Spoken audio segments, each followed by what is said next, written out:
All right, excuse me. Good evening, everybody. I'd like to call to order the Board of Education meeting for Monday, November 18th, 2019. If we can all stand for the Pledge of Allegiance, please. I pledge allegiance to the flag of the United States of America and to the republic for which it stands, one nation, under God, indivisible, with liberty and justice for all. Okay, at this time, in observance of Veterans Day, which last week, if we could please take a moment of silence to honor our veterans.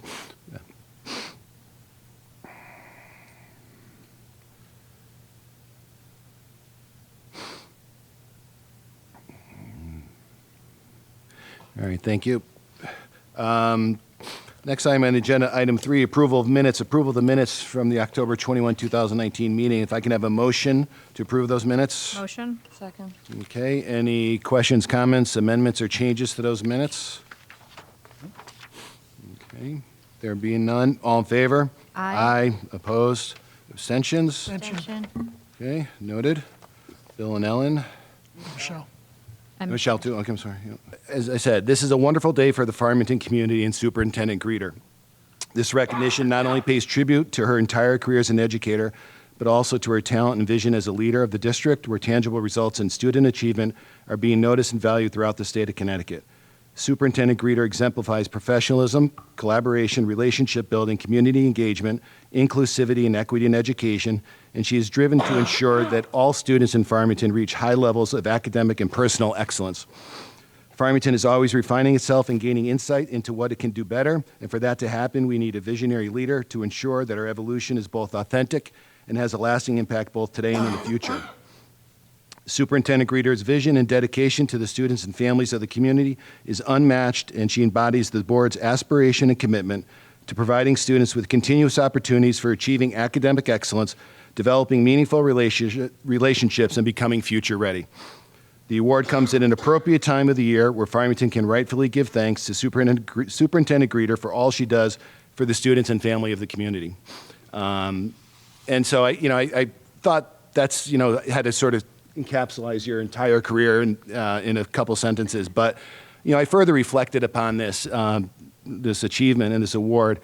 And, I kind of thought about how does this all fit in with what we're doing here at the board. And I kind of pulled out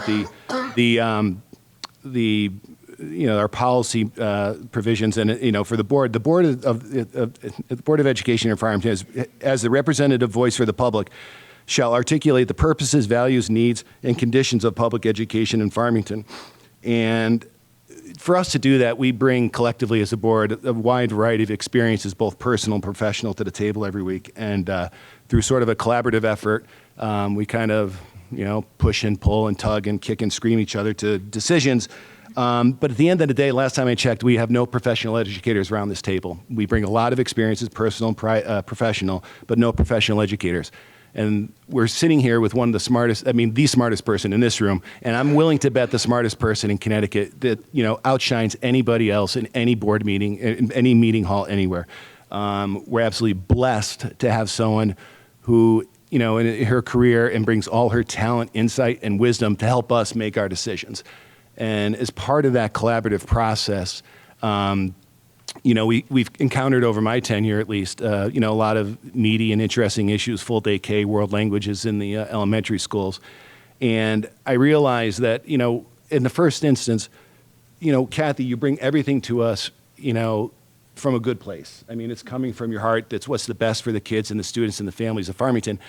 And I've gotten to a point where I at least implicitly trust you. Every day, everything you do, everything you bring to us, you don't have a blank check with us. It's our job to challenge you, push you, make you, do better things. But at the end of the day, I know at least that everything that comes before us is coming with absolute trust in my heart that you're doing the best things for the kids and students of Farmington. So, I want to probably just say that, Kathy, she does what she does not to be the CAPS Superintendent of the Year or the President of the CAPS. I mean, she gets those awards because she does what she does. And that kind of sums it up in a nutshell. I mean, you just do your job and these awards fall into place. And so on behalf of the board, I just want to say thank you. It's long overdue, well-deserved achievement. And you should be very proud. I'm proud of you. And on a personal note, thank you for being a dear friend. And I couldn't be happier for you. So can we just...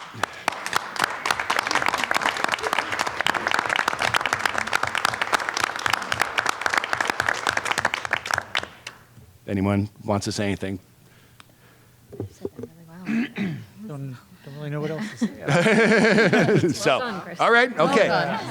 So if that's it, we have some cake, and that's why I don't want the kids to leave the room. We have a cake, so if we can have everybody up to share some cake with us and just congratulate Kathy on her wonderful achievement. Thank you so much. I will say before we leave the table that I'm so honored to represent Farmington and all of the superintendents in Connecticut. I consider this a celebration of Farmington. We have the most amazing team of educators, administrators, our staff, our Board of Education, our families, our students. We're such a fabulous team here, and it's everyone's efforts that make Farmington shine. And so I am very happy to receive the award as an educator and leader, but I accept it on behalf of the Farmington schools. This school district is the reason why this recognition has happened. So for everyone who's here, every single person who's a part of the Farmington schools makes this school district great. And I thank this board for your partnership and your support. And I know sometimes we have really challenging topics that we have to grapple with, but I think we all have our hearts in the right place, which is with our students. And we've always been very student-centered here. And I think you always make good decisions when it's based on students. So I thank everyone. I had my family there and several others there on Friday receiving the award. It was a really special moment. My mother was turning 87 the next day, so it was special for her, and just to have my family there cheering. They've been my cheering section, whether it's my siblings or my parents, my children, my husband, and extended family. I'm from a very large family, and we could have taken up the whole room if everyone. Yeah, but about 2 rows we filled up, and it was just such a delight to have my family there for that. And so I thank all of you, and I can see that we have cake, which is my favorite thing in the world. So thank you, and thank you, Chris, for those very, very kind and generous words. I really appreciate it. And, I'm not happy that Chris is leaving. He knows that. But next board meeting, we'll be saying goodbye to some amazing board members, and we'll be celebrating all of you at our next board meeting. Thank you. Thank you. All right. Thank you. Next item on the agenda will be the new 5A, the Board of Education 2019-2020 goal results from Town Council Strategic Plan. So just before we go on, I do see Nicole Vivert back there. I just want to say, I really want to go back there to see the baby. And Jenna Trudeau is our assistant principal, our interim, who's filling in for Nicole. I should have introduced her at the beginning with Dr. Katie Bloor. So, hi. Opportunity to thank Katie and Jenna for doing such a phenomenal job while I've been on leave and supportive and they were taking the time for my family. So, as Ben pointed out, I will formally thank you. Thank you. So this is a document that we send to Town Council for their strategic plan, and we provide this every year. You had approved much of this data in the last board meeting, and now we send it in this form over to town council. So just sharing this with you.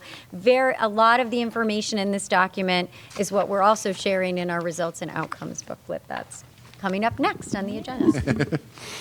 Okay. Excuse me, any questions or comments for Kathy? Nope. Okay. Next item, the 5B, the results and outcomes report. So Kim is going to give you an overview of this report. This is our accountability report after going through last year, and our school development plans have all of our goals in there and all of the actions that are going to be taken in strategic improvement. And then this document provides the overview of that. So Kim, I didn't know if you had a few little highlights. Yes, Oh, I you have do. They're something coming that's coming up. around.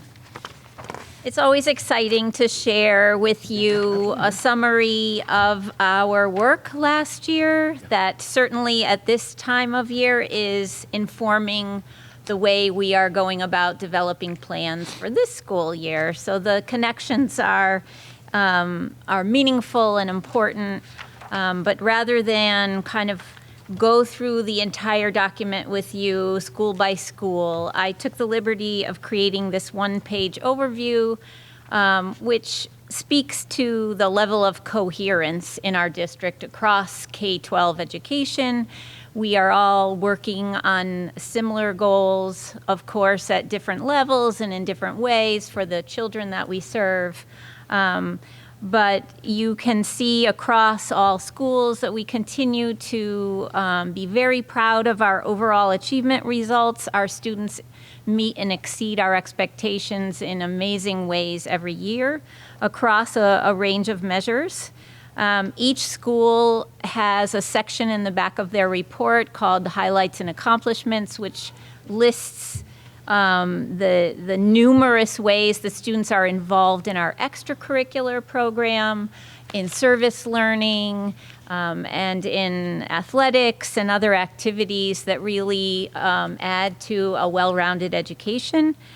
And we include for you survey results from our families who continue to demonstrate to us that we do have a strong partnership and that that homeschool connection really feeds the work that we do every day.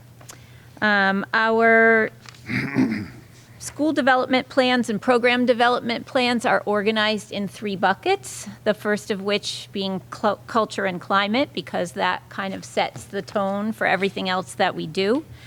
Last year, we focused quite a bit on socially constructed learning, which is one segment of our theory of action.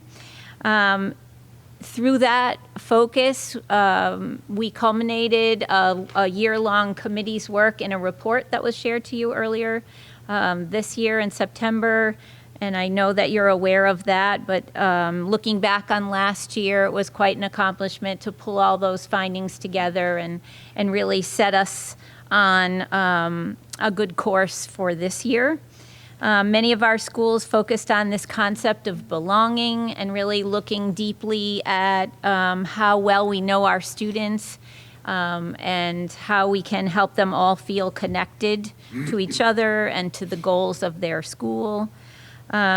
We had significant work in the area of tiered interventions for students who do experience behavioral or emotional challenges, and I know you heard a lot about that last year, and we made some good progress with our care team and other mental health professionals really tightening up the interventions that we use to support our students. In the area of academic achievement, we feel very proud of all the work that our teachers did in collaboration with their students, actually, to make mastery-based learning something that is a meaningful way for students to be self-directed in their learning and to have multiple opportunities to achieve their goals.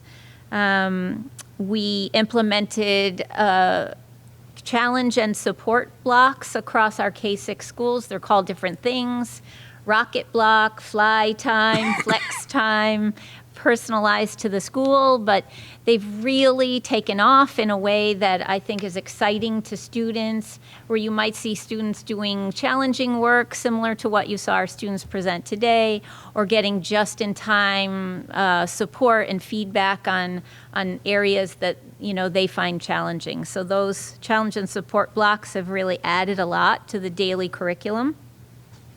And we began our work in collaboration with all of you on updating our vision of the graduate.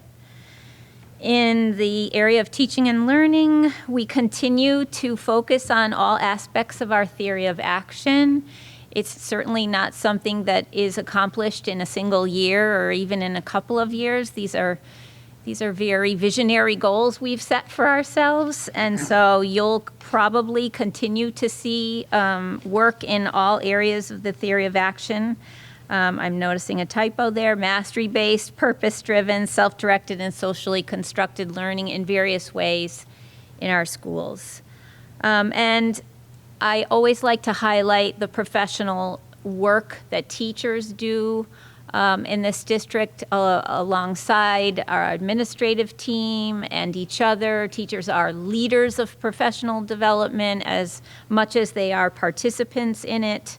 We've been very fortunate to bring in experts from the field to support our work. And we appreciate all of the support that you give us for time for teachers to learn. And then finally, I would just say, you can read through this results and outcomes report and see where we're headed next. You can see that we need to continue to focus on equity work in the district as it relates to both school climate as well as achievement, and even in the areas of recruitment and hiring and ongoing professional development. We need to learn more deeply about all of the issues connected to equity, diversity, and inclusion. We will continue to work on becoming more emotionally intelligent as a faculty and staff. That work is beginning now in our schools, and we are moving forward with our development of the Vision of the Graduate 2030. So we're excited about that this year, and it really began last year. And finally, I have to hold up the book that we're very proud of right now, Leaders of Their Own Learning Companion Guide. This is a book that came out just recently, weeks ago, as a follow-up to the Leaders of Their Own Learning text that everyone in the district studied for 2 or 3 years. This is the companion guide, and Farmington teachers and Farmington public schools are featured prominently. We're the only public school that was contributing members to this book, and we're very proud of that and excited about having this as well as a resource, because as we shared our work, we now benefit from the work that other districts have shared. So I'm proud of the results that we've achieved last year on behalf of all of the work of our district together. As Kathy mentioned a few minutes ago, it's a shared success. Teachers, families, students, administrators, all working together to really accomplish the great things that you see in this report. Thank you, Kim. Any questions for Kim? Although Vision 2030? Really? Oh, my God. Yes. Oh, my God. The students are in our school right now. I'm feeling old. Okay, thank you, Kim.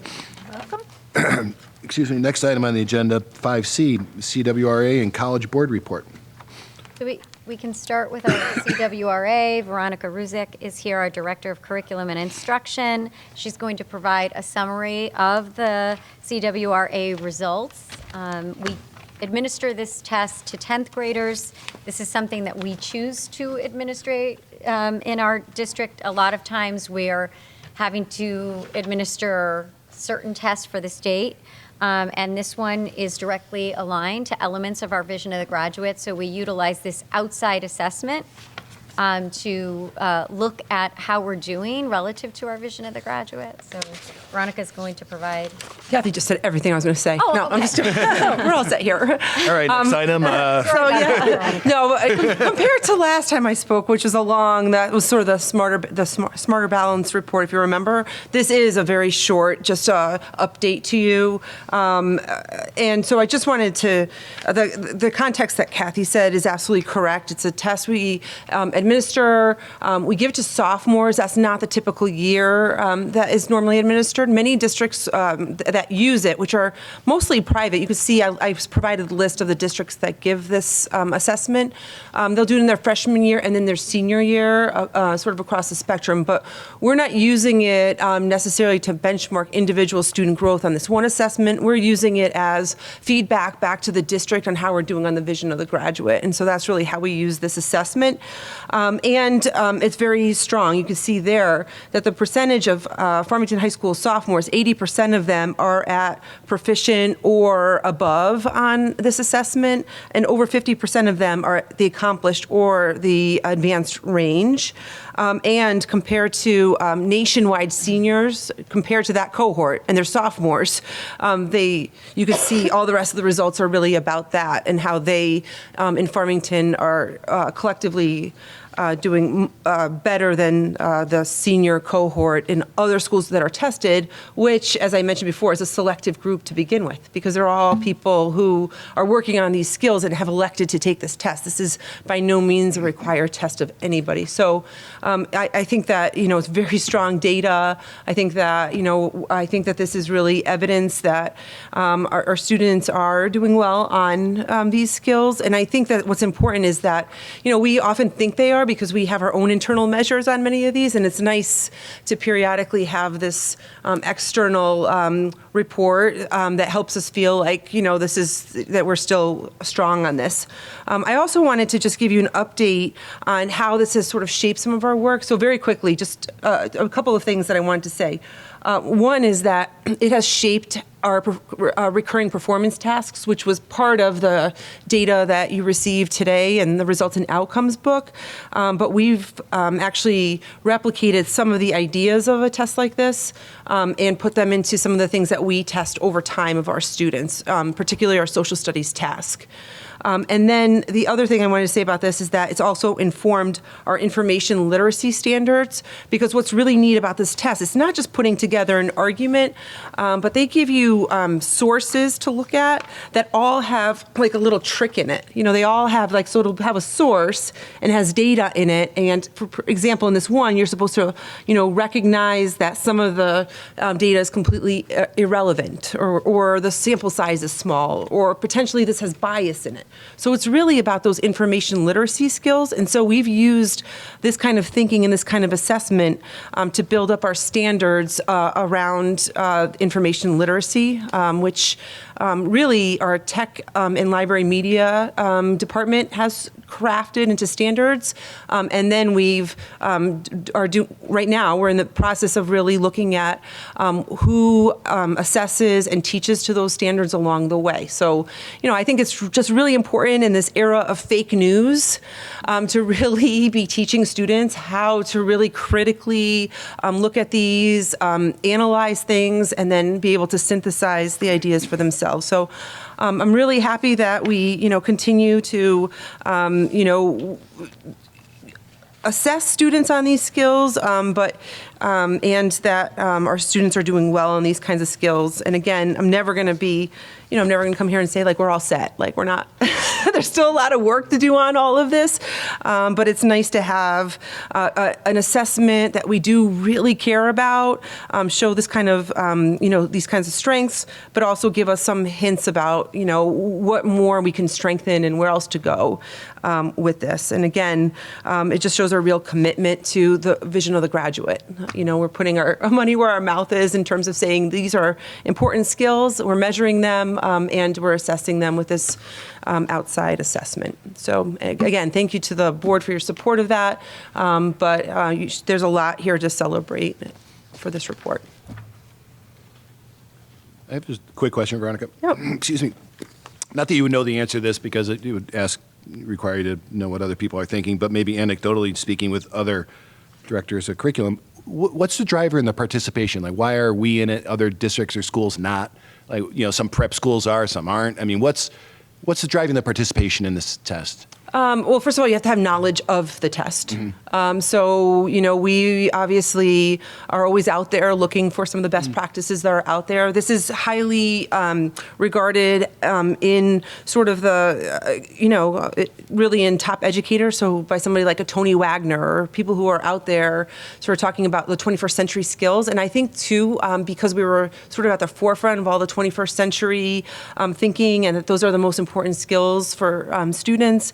I think that, we really have that commitment to really saying this is what's important to us and following through on that. In a lot of other places, they weren't sort of in the forefront of that. And then it's kind of like I said, it's a commitment. You have to see if it's a time commitment, having students prepare for it, getting the system to understand the vision of what these skills are, teach them along the way.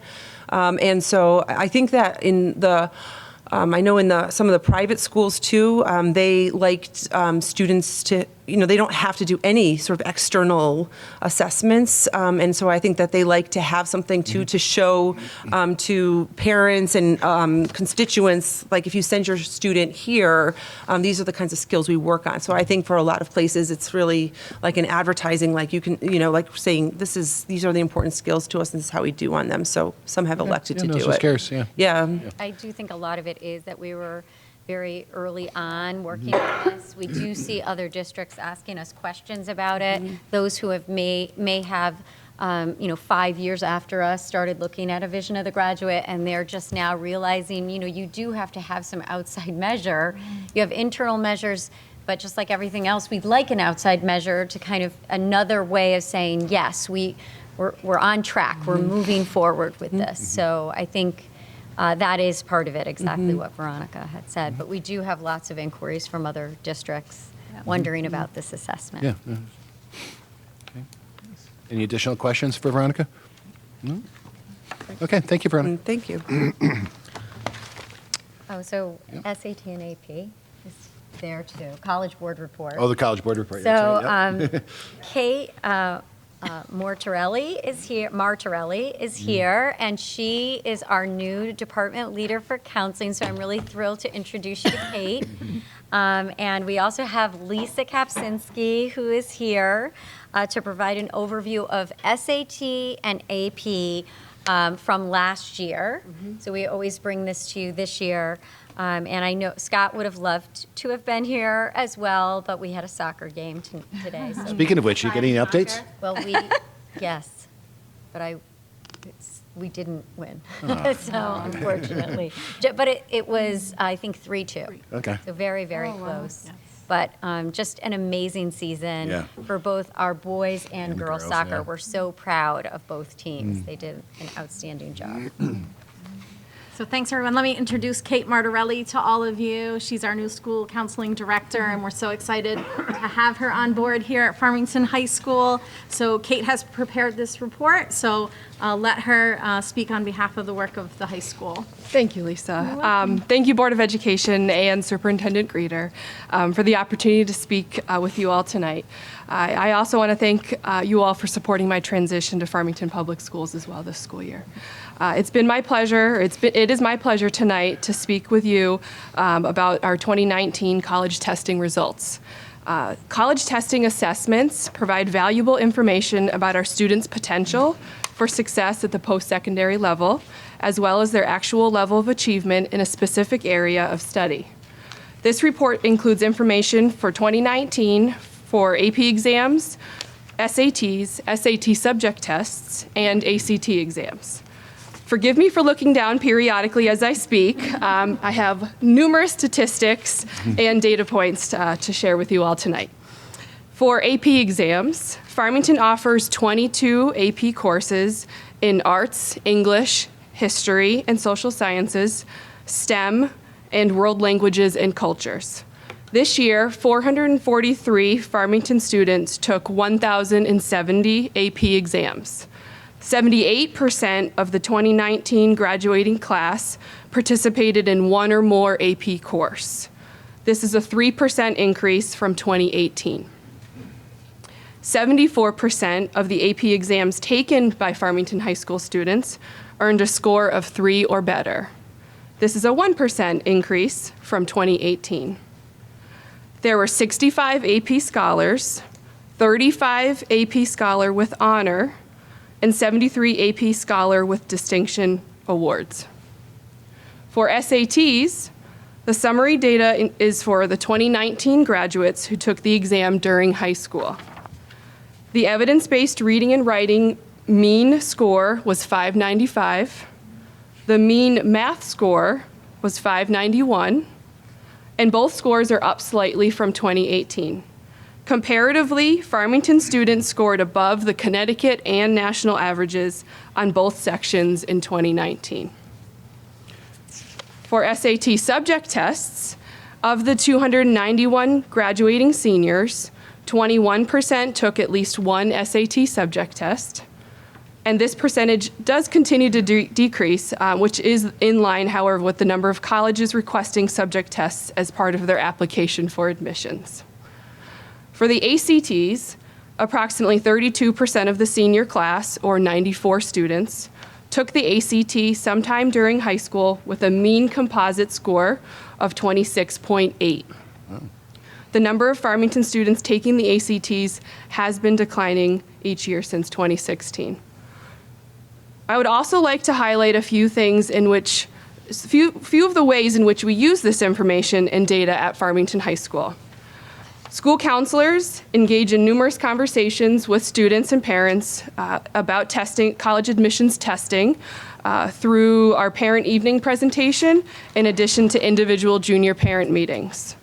Additionally, in Naviance, scattergrams include a collection of testing data and GPAs for each student over the past decade, and this helps students and counselors and parents develop a strong list of reach, target, and safety schools for our students. New AP exam registration timelines are also in the process this year that support in part an equity initiative and access to AP courses for all students. All AP teachers and students have joined AP Classroom, giving them early access to progress checks, question banks, and topic questions at the start of an AP course.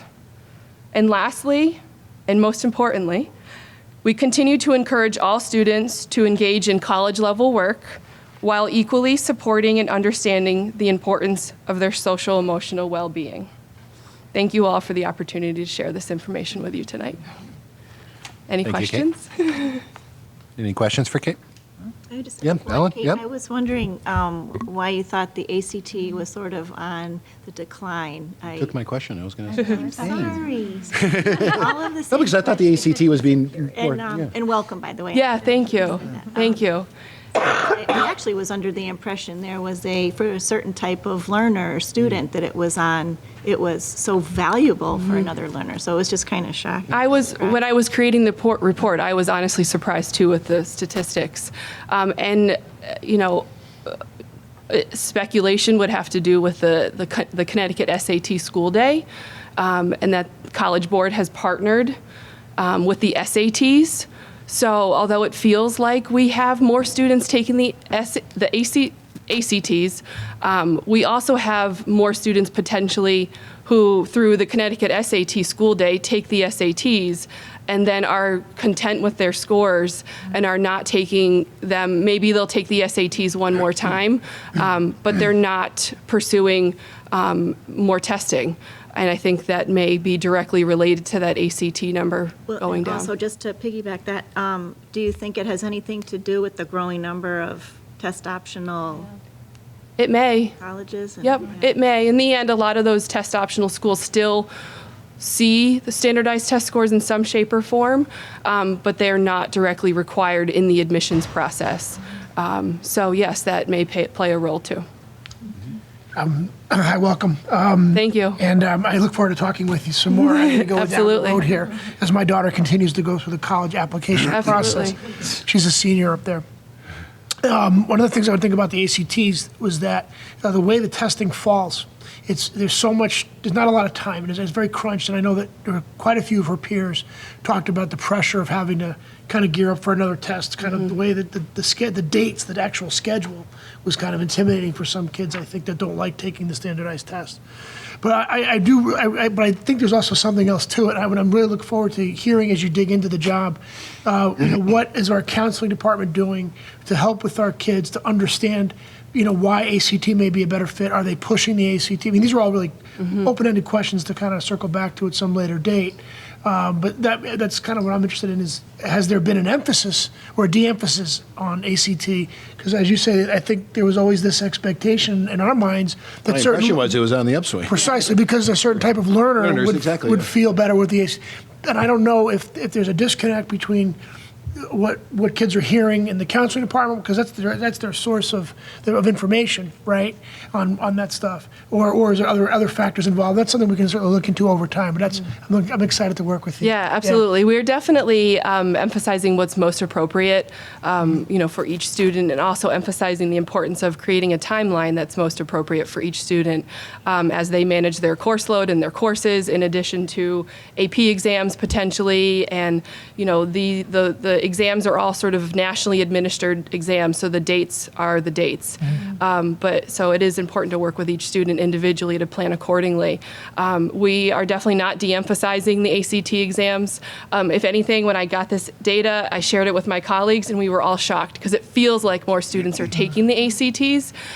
So we'll have to keep a good close eye on sort of what do our numbers look like next year? And again, I noted it was just since 2016, we've noted a little bit of a decline each year, but nothing drastic. But we'll definitely keep an eye on it. And I think it's most important for students to take the sort of assessment that's, appropriate for them. And there is a science component to the ACT. So a lot of our science students, science and math, are interested in that assessment. Thanks. So. Any additional questions for Kate? All right. Nope. Well, thank you very much, Kate. and Thank welcome you. Thank you. Nice to meet you. All right. Next item on the agenda, 5D, Engage Learning Update. So we have so many updates in this document. I'll highlight a few, but it's quite a lot. Can I just say one thing as a point of order? I remember once we did this before, and I moved that we accept them all as presented. Sure. Yes. We did that in the past. Some of them are really exciting work that could I highlight just a couple that I think are, I'll just say you want me to know. all of them are incredible because they reflect service to our community, and they also reflect excellence in education. So really some incredible recognitions throughout. I will say that our IAR and FHS teachers presented at the League of Innovative Schools Conference, and specifically on student-engaged assessments. It was really impressive and a reflection of a lot of what is in your results and outcomes book. So there's many connections from these engaged learning updates to our core documents. I also want to just highlight IAR students in the Diversity Club and the Equity Leadership Team who led efforts to promote Down Syndrome Awareness Month. And we're also highlighted what we saw tonight at Westwoods, which was in the project that was based on NGSS Energy Unit. And just one other item would be East Farms third graders are working on becoming self-directed and resourceful leaders of their own learning, and they reflected on their successes and struggles from second grade to create learning targets and hopes and dreams for third grade. So lots of other updates, but those are just a few. All right. Thank you, Kathy. Next item, 5E, appointments, retirements, and resignations. There are none. Okay. Next item on the agenda, 6A, budget impact budget update. Alicia? Okay, so our November budget continues to follow a similar trend as it has the previous months this fall. A few changes you might notice are just that we now have our building substitutes and our long-term substitutes all reflected in the October report, as well as our transportation, is reflective of some adjustments that we've made in response to evolving student needs and enrollment. So those two have kind of leveled out. And you'll also notice that self-insurance continues to trend higher than projected, and that's, we know it's a variable, or a variable factor in this type of insurance plan, so that we continue to work closely as we think about our budget for 2020, 2021. If there's any questions? Any questions for Alicia? Okay. Thank you, Alicia. Okay, next item, 6B, the 2019 policy updates, second reading. Can I have a motion to approve the 2019 policy updates as presented? Motion. Second. Okay, any questions or comments? Okay, there being none, all in favor? Aye. Opposed? Abstentions? Okay, approved. Next item, 7A, review of the 2020-2021 Board of Education meeting schedule. I guess I'll recuse myself from consideration. All right. Really want this group. That's not the way it works. It's very similar to this year's schedule, and it followed our pattern from this year. Staying away from election day. Yeah, Only 13 meetings on that. Staying away from election day. there you go. See, it's good for you. Kathy, can I ask one question? Yeah. So February 5th is our Saturday meeting. So that would make the 7th Monday, wouldn't it? Let me look. Let's see. Just look quickly. So we have the 5th. Okay, so 5th should be the 6th. Got it. So could you please change So that? just Sorry one about change, February 5th to February that. 6th. Yeah, so it should be the 6th. Okay. Just to bring up one thing, with the first Board of Ed meeting of the year being August 31st, is the first day of school, and I know at least 5 or 6 Yeah. board members have kids in school, and It was just from nice. past, it's pretty crazy Right. to get kids in and out and then try to show up for a meeting, but I will You leave also- that you for also- discussion on the next, if there's anybody wants to do a change, but just to point that out. So in the past, we've had it the first day, and then we have had it later. I think the challenge is September. And if you look at the next agenda item, you'll see September. So it's just a bit challenging for us to try to find a Monday that would work. Right. And I think we thought about the 8th. Right. And then if we did the 14th, we would have 2 weeks in a row of meetings, the 14th and the 21st. So that's why we did try. And then we thought about the 8th, but I believe that's a town council meeting.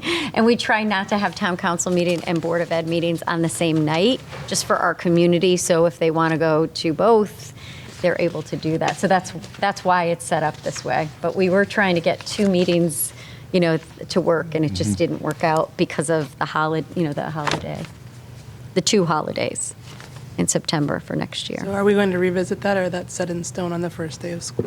What's that? Are we going to revisit that, or is that set in stone So for we the first day we of have school? It's just the first reading, so. Yeah, it's just the first the reading. first reading. Vote in December. If there's a suggestion of we looked at other, days for September, we could look at that Tuesday, as long as we don't have a town council meeting, the first. September Look at that, so I can come back and see if that It's works. easier than the first day of school, if we Okay. could look at that. Okay. I agree. I agree. That's a lot on the first day. Yes. So did I miss this? I'm sorry. Is there a reason why the 28th doesn't work? So to do the 14th and the 28th of September, or is that not viable? 28th is Yom 20th Kippur. Yom Kippur. Got it. Nope, Yep. go back to the first then. Yeah. So September 1. Yep. I just know in years past, it's been Yeah. loads of Yep. fun to try to get. Yes. Well, September 1st, that would work. Yeah. Okay. Okay, so motion to approve the first reading of the 2020-2021 Board of Ed meeting schedule. Motion? Oh, no, go ahead. Sure. You weren't done? No, I'm coughing. All right? Second. Okay, any additional comments, questions, or feedback? Okay, the motion to approve the first reading, all in favor? Aye. Opposed, abstentions? Okay, item 7B, excuse me, review of the 2020-2020 school calendar year, first reading. Can I have a motion to approve? Motion? Second? Okay. Kathy? So again, we're going to have our first day of school a little later just because of where Labor Day falls. Some districts will be starting the week before, but we have traditionally started 1 week before Labor Day. But I know that other districts have been reaching out to me because they're starting, say, on the 26th, that week before. But this will give us a longer summer. It will have a later end date than we've had in the last couple of years because we're starting school a little later. And you can see how that plays out at the end of the school year. But we're continuing with the type of calendar we've had and what our policy and guidelines outline.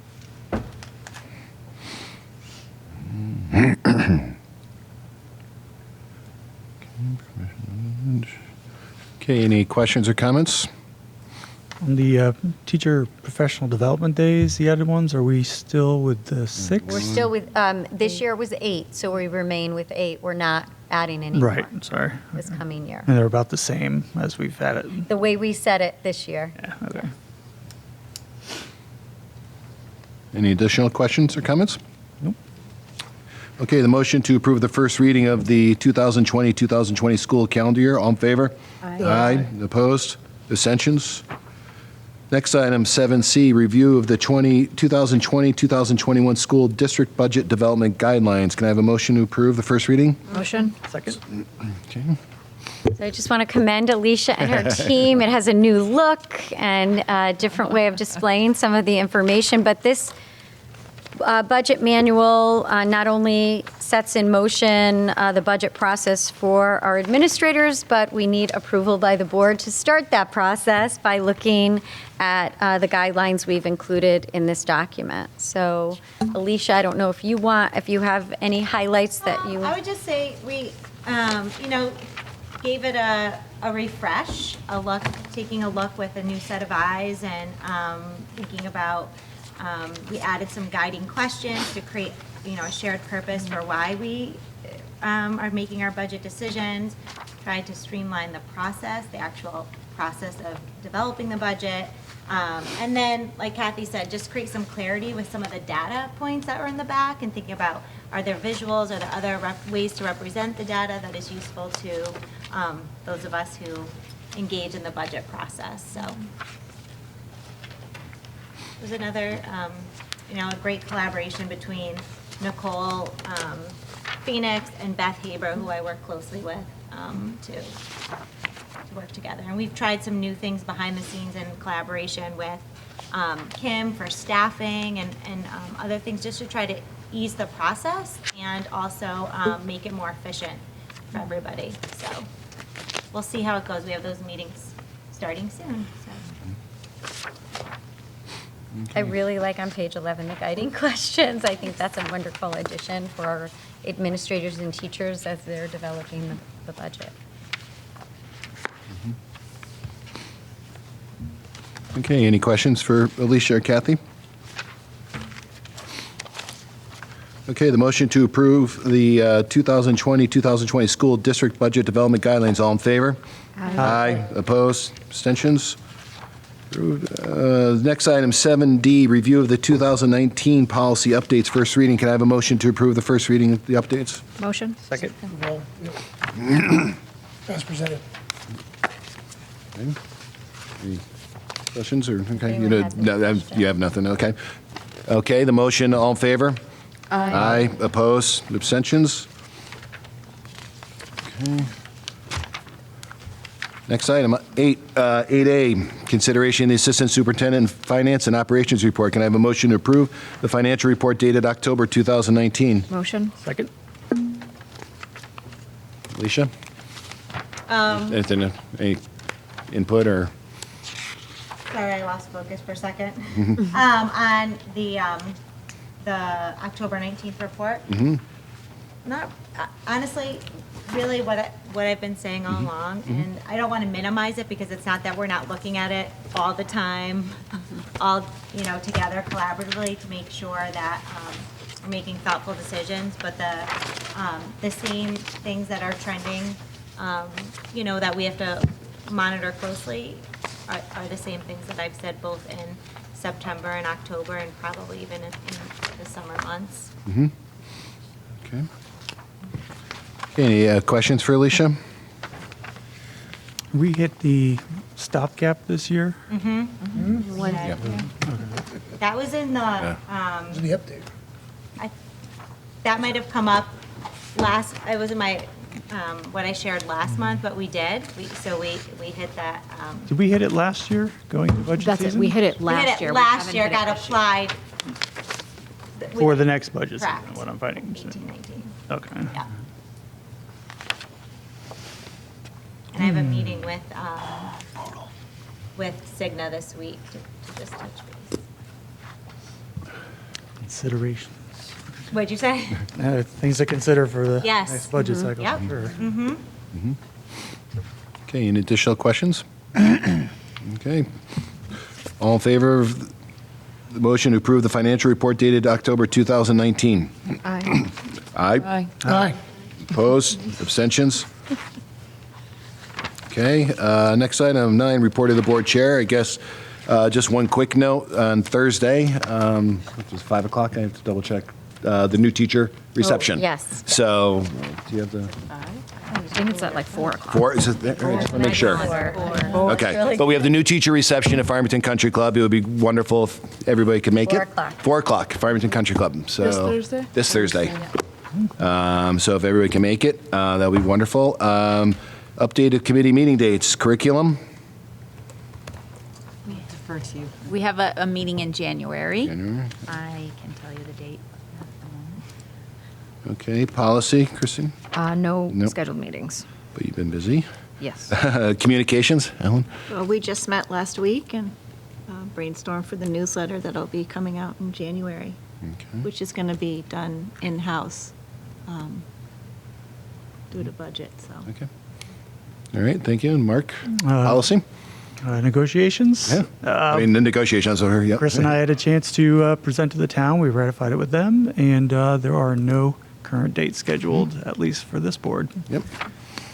Okay. All right, thank you. And at this time, I'll entertain a motion to adjourn. Motion? Second. All in favor? Aye. Opposed? We are adjourned.